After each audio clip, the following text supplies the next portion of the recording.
तुम्ही बँकेमध्ये खातं उघडता आणि नंतर अनेक वर्ष त्या खात्याकडे ढुंकूनही बघत नाही. पूर्वी स्टँड अलोन ब्रँचेस होत्या. आज जशा त्या एकमेकाशी जोडलेल्या आहेत तशा त्या जोडलेल्या नव्हत्या. आणि असं कुठेतरी तुम्ही तुमच्या गावी ते खातं उघडलं आणि 3 वर्ष त्यात व्यवहार केले नाहीत तर ते खातं हे डेड होतं. म्हणजे त्या ब्रँचमधलं तुमच्या खात्यातली जी शिल्लक रक्कम आहे ती सेंट्रलाइज्ड ट्रान्सफर केल्या जाते आणि नंतर 10 वर्ष ती रक्कम तशीच त्या बँकेकडे पडून राहते आणि मग ती रक्कम रिझर्व्ह बँकेच्या नियमाप्रमाणे रिझर्व्ह बँकेकडे वर्ग करावी लागते. म्हणजे रिझर्व्ह बँकेला पाठवून द्यावी लागते. मग ते पैसे तुम्हाला मिळत नाहीत. ते पैसे तुमचे आहेत, त्या पैशावर तुमचा अधिकार आहे, पण एक तर तुम्हाला माहीतच नाही की असं काय आपलं खातं आहे, त्या खात्यात काही शिल्लक रक्कम आहे. ती कधी बचत खात्यात असते, कधी फिक्स डिपॉझिटमध्ये असते. मग ती रक्कम तुम्हाला मिळाली पाहिजे म्हणून काय केलं पाहिजे? तसं केवळ हे बँकेतल्या सेव्हिंग आणि फिक्स डिपॉझिट पुरतं मर्यादित नाही. तुम्ही एखादी पॉलिसी काढता आणि नंतर 2-3 वर्ष पॉलिसी सर्व्हिस केल्यानंतर ती तुम्ही सर्व्हिस करायला विसरता, सर्व्हिस करू शकत नाही आणि मग ती पॉलिसी लॅप्स होते. पण त्या पॉलिसीमध्ये तुम्ही 3 वर्ष भरलेली रक्कम आहे, ती रक्कम तुम्हाला परत मिळायला पाहिजे. पण आता 10 वर्ष झाले, तुम्हाला माहितीच नाही किंवा तुम्ही विसरून गेलात, पण ते तुमचे पैसे ते तुम्हाला मिळाले पाहिजेत. तीच गत म्युच्युअल फंडाची पण आहे. म्युच्युअल फंडामध्ये तुम्ही गुंतवणूक केली, त्या गुंतवणुकीवर पहिली 1 वर्ष 2 वर्ष 3 वर्ष तुम्हाला लाभांश मिळाला, पण 4थ्या वर्षी ज्या खात्यामध्ये तो लाभांश जमा व्हायला पाहिजे ते खातं डेड झालं. त्यामुळं त्या संबंधित म्युच्युअल फंडांनी तो लाभांश तुमच्या खात्याला पाठवला, पण तो जमा नाही झाला, तो परत गेला. असं 1 वर्ष 2 वर्ष 3 वर्ष झाले आणि नंतर तुम्हाला ते पैसेच मिळाले नाहीत. हे पैसे तुमचे आहेत, ते तुम्हाला मिळाले पाहिजेत. म्हणजे म्युच्युअल फंडातली गुंतवणूक असो, बँकेमधली गुंतवणूक असो किंवा विम्यामध्ये तुम्ही केलेली गुंतवणूक असो किंवा तुम्ही शेअर्समध्ये केलेली गुंतवणूक किंवा त्याच्यावरचा लाभांश, तुमचा पैसा तुम्हाला मिळाला पाहिजे. याच्यावर पब्लिक इंटरेस्ट लिटिगेशन झाली आणि त्यातून सुप्रीम कोर्टाने काही डायरेक्शन दिल्या आणि त्या डायरेक्शनच्या अंमलबजावणीची प्रक्रिया आता सुरू झालेली आहे. मजेशीर गोष्ट म्हणजे हे तुम्हाला माहीतच नसतं.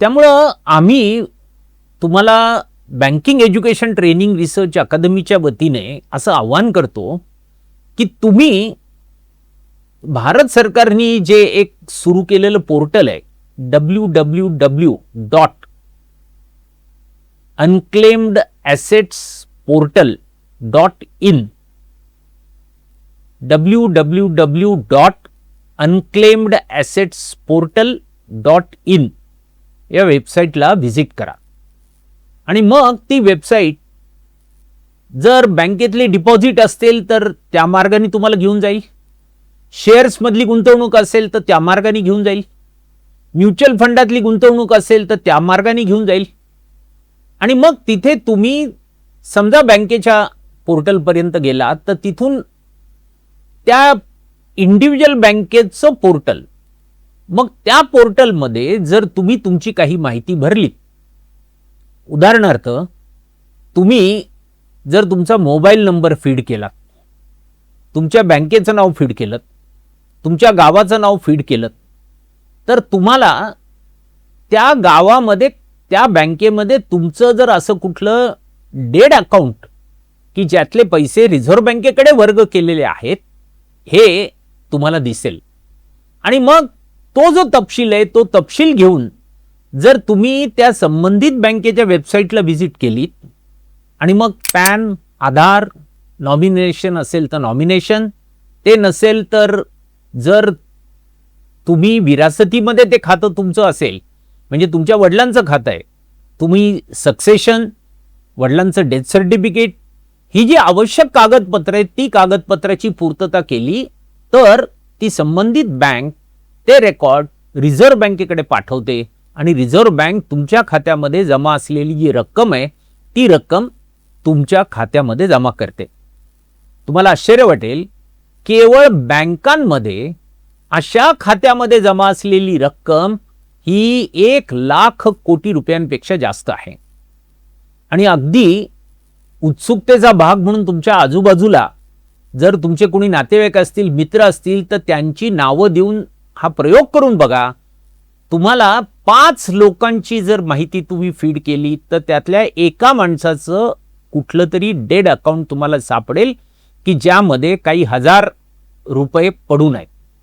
त्यामुळे तुम्हाला तुमचे पैसे मिळाले पाहिजेत याच्यासाठी सुप्रीम कोर्टाने डायरेक्शन दिल्यानंतर सरकार, रिझर्व्ह बँक ऑफ इंडिया किंवा इतर जे रेग्युलेटर्स आहेत त्यांनी एकत्रितपणे येऊन हे पोर्टल डेव्हलप केलंय की ज्या पोर्टलच्या माध्यमातून तुम्हाला तुमचे पैसे मिळू शकतात. त्याच्यासाठी ती जी प्रक्रिया आहे ती प्रक्रिया आपण नीटपणे पूर्ण केली पाहिजे. आता बँकेपुरतं जर म्हणाल तर तुम्ही त्या बँकेच्या ब्रँचमध्ये जाऊन तुमचं आधार आणि पॅन दिलं आणि तुमचं स्वतःचं खातं असं जर डेड असेल तर ते रिवाईव्ह काही फार विलंब न होता होऊ शकेल. जिथे डेथ सर्टिफिकेट, सक्सेशन किंवा नॉमिनेशन आहे तिथे थोडाफार विलंब लागेल. पण या निमित्ताने तुम्हाला तुमचा पैसा परत मिळण्यासाठीचे दरवाजे उघडले जात आहेत. त्यात जर तुम्हाला काही मदत हवी असेल, यापुढील काही मार्गदर्शन हवे असेल तर तुम्ही जरूर बेटराच्या वेबसाईटला व्हिजिट करा. बेटराच्या ईमेल ॲड्रेसवर जर तुम्ही तुमचे काही प्रश्न असले तर ते पाठवा, किंवा आज तुम्ही पर्यायचं जे चॅनल आहे ते चॅनल सबस्क्राईब करा. कॉमेंट बॉक्समध्ये तुम्ही तुमचा प्रश्न टाका. आम्ही जरूर त्या तुमच्या प्रश्नाला उत्तर देऊ, तुम्हाला मार्गदर्शन करू. हेतू हाच आहे की तुम्ही घाम गाळून जमा केलेला जो पैसा बचत आहे ती बचत तुम्हाला तुमची मिळावी. यासह देविदास तुळजापूरकर, पर्याय फाउंडेशन.